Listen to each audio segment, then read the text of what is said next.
Welcome back to New Rockstars. I'm Erik Voss, and the day has finally come. The weirdest and perhaps worst Marvel movie to date is now on digital, Madame Web, a film that might have the most flagrant abuse of sound editing in any movie since Tommy Wiseau's The Room. How much is it? It'll be $18. Here you go. Keep the change. Hi, doggy. As the villain, Ezekiel Sims, played by Tahar Rahim, seems to have been completely reconstructed in post-production with absolutely insane audio dubbing, like here. Teenagers now, but in the future, they have powers, and they will try to destroy me. I came from nothing, less than nothing. I will not give up everything I've built and have my life cut short. And here, where he says, "It's a curse," as he lies back down, but his mouth does not move. It's a curse. And even in the opening seconds of the film, where Ezekiel's second line comes in when his mouth is not moving at all. I agreed to provide security for you because I thought you were close to finding the spider. Viewer, I cannot express this enough. This does not happen in major studio release films in the year of 2024. Now, yes, ADR, or automated dialogue replacement, actually does happen on nearly every film and TV series you watch, where actors go into the dubbing booth after production is wrapped to just get to the clearest possible recording of their lines and try best to match their words with their lips, or to like record joke punch-ups or add new lines to provide context or clear up some logic. And 99% of the time, we never notice it. And I'm not talking about, the dubbing that they do for international films, where the language obviously doesn't match up with the actor's mouth movements. Obviously that is fine, but I cannot think of any other recent instance in a major movie release with major movie stars from a major film studio where the ADR was this noticeable and this contextually out of sync with what the actor shot on the set on the day. Nearly every instance Ezekiel's on screen, you can find very easy to see evidence of his dialogue being reconfigured on the spot. It seems like they used ADR to completely change the villain of this movie and what his motivation was. And now that it's on digital and we can play these scenes back again and again, I can finally do a more forensic analysis to try to figure out what words and phrases were changed and what words and phrases were left in from the original scene, and from that deduce what exactly they changed about Ezekiel Sims in this movie. Like what truly horrifying original plan there was for Ezekiel Sims and Madame Web that was so bad or so offensive that they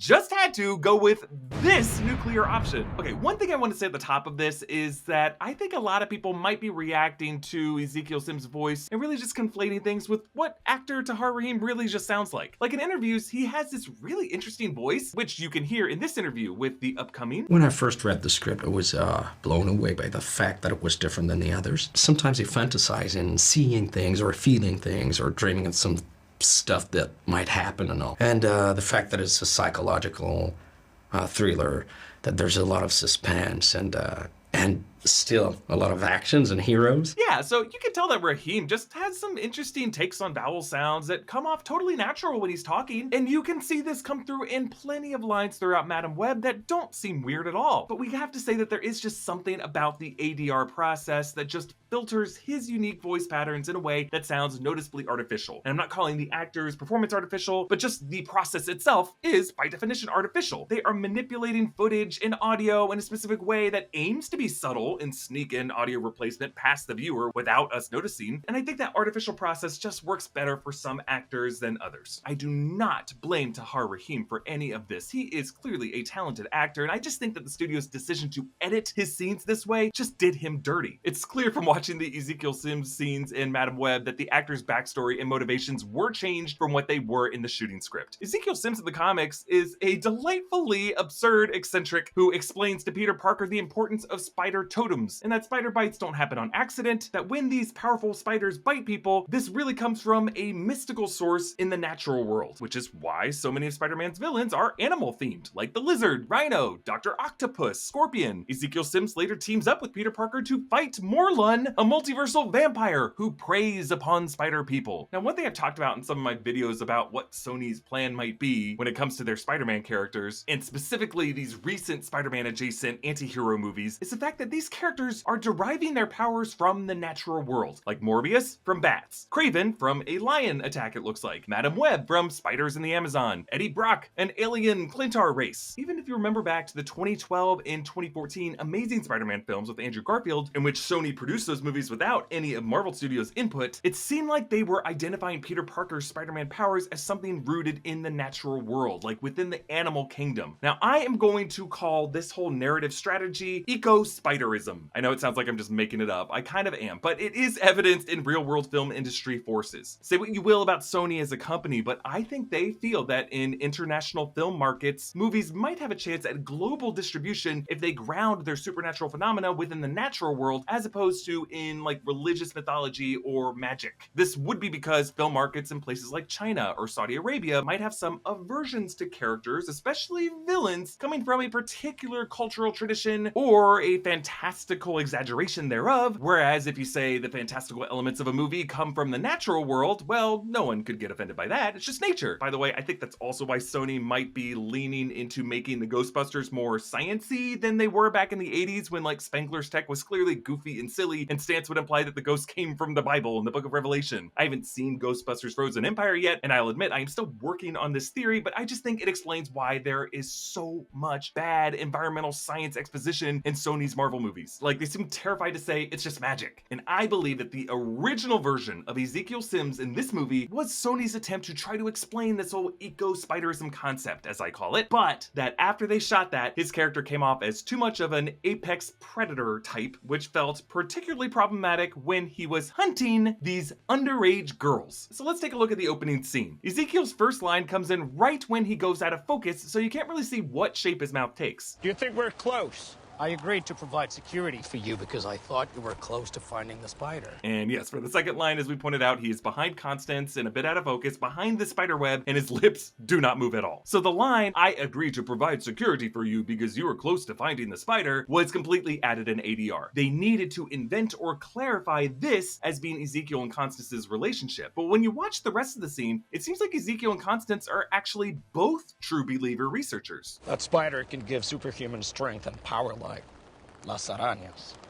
Las Arañas? I like to base my research in science, not legends, Mr. Sims. Those powers are wasted here. Yeah, you see here, Ezekiel's first line doesn't seem ADR'd. I think the original plan for his character was that this guy was going to be coming to the Amazon with Constance, seeking out a kind of legend. Like, you could imagine this scene originally being drafted as something like from an Indiana Jones movie. But then they clearly changed something about the scene. They cut something out, as then Sims sneaks away to snap some spy photos of Constance's research and then just starts shooting everyone. And then Constance is like, what are you doing? And then there's some really weird editing around his explanation. I've been searching for that spider for years. We could help so many I'm people. not interested in helping people. No one helped me when my family was starving. My road was not as clear as yours.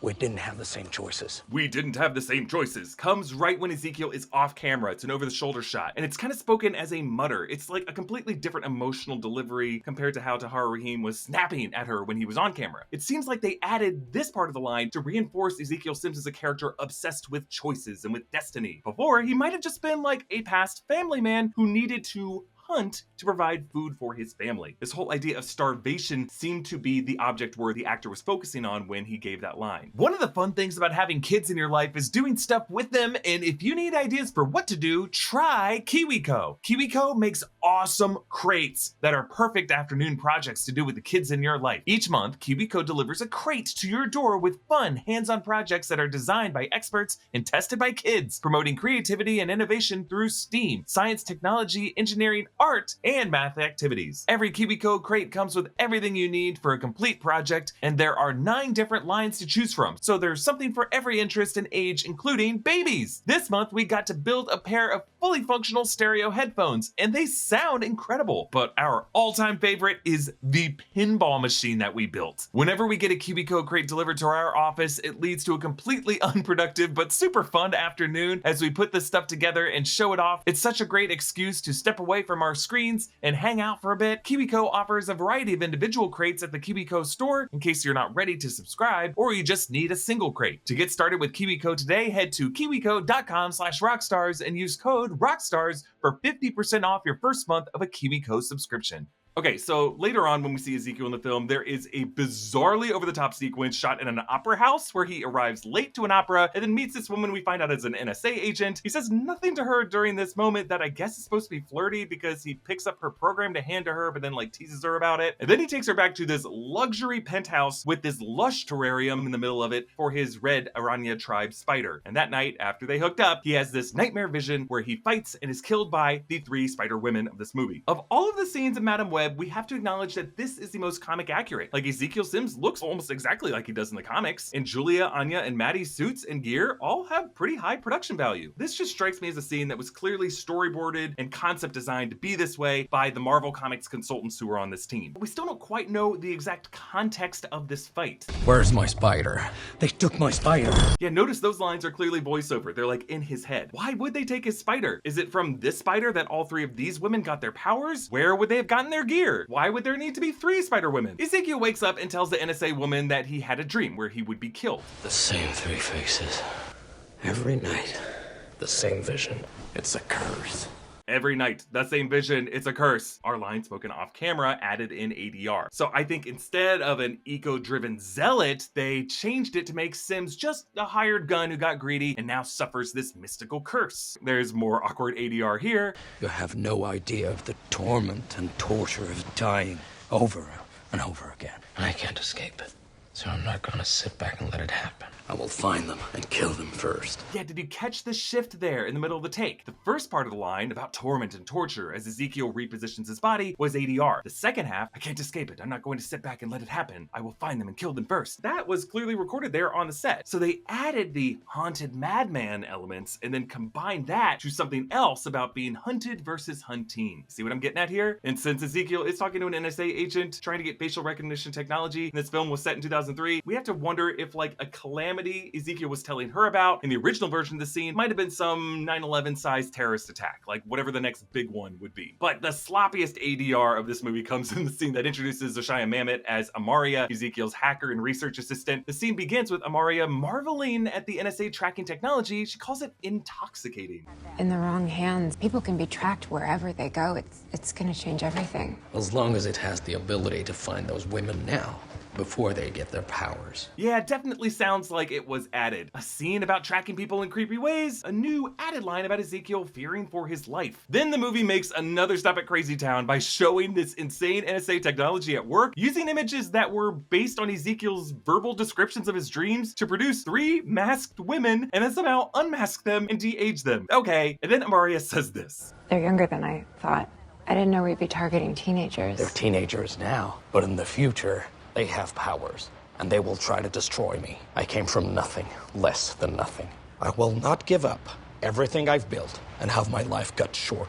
I'm sorry. It's just hard not to laugh at this. And even Dashiell Mamet looks like she is breaking character. This line is just so awkwardly written more than anything else. They will try to destroy me. I came from nothing, less than nothing. It's like a truly Tommy Wiseau line that jumps from self-preservation to ego over his humble beginnings. This must have been a desperate rewrite to just give Ezekiel some motivation for finding these women when originally he seemed like he was going to be on the offensive, monologuing about the animal kingdom while placing his beloved spider in his terrarium and creeping out Amaria over some survival of the fittest Darwinian ideology. Now, I'm not an expert lip reader, but when Ezekiel says, I will not give up, if you drop out the ADR, it almost looks like he is saying the word inevitable at the end of that line. Now, from this point on in the movie, Ezekiel is depicted as like a Terminator or Jason Voorhees type stalker and killer. Barefoot, he saunters down train cars in Cassie's visions and seems to have one favorite move, grabbing women by the neck and chokeslamming them. This also applies to police officers, like the male cops on the subway platform he swipes by the legs. The one female cop, give me that neck. We do not know for sure until someone who worked on this movie confirms what Ezekiel's dialogue was before the ADR, but actions speak louder than words. And based on his actions in this movie and how he is hunting Spider-Woman while dressed in a Spider-Man suit of his own and chasing the mother of a future Peter Parker, I think Ezekiel's mission in this Madam Web film was to kill all other Spider people out of a Darwinian eco-delusion to make himself the dominant apex predator and using Patriot Act era surveillance technology to carry out this predatory agenda. But in effect, this just made the villain of this movie a hunter of women, which when focus groups or someone else at Sony watched a cut of this movie, they put it together that it came from the fact that his ideology was derived from the natural order of things, and they're like, that's kind of gross. I don't want to watch that for 2 hours in a movie. Look, I think we can agree Madam Web was a mess, but we at New Rockstars don't just look at a movie and say it's a mess and write it off and move on and start yelling about things. We like to look deep into the mess and figure out how the mess came about. No mess is just a mess. It was a series of decisions where someone was just trying to do the best with what they had, an attempt to string together a palatable narrative, and those decisions just created something beautiful but awful. And I, for one, am fascinated to know how and why those decisions get made. What do you think about all of this? Comment down below with your theories. Subscribe to New Rockstars, follow me at Erik Voss. Thanks for watching, and I'll see you next time. Bye.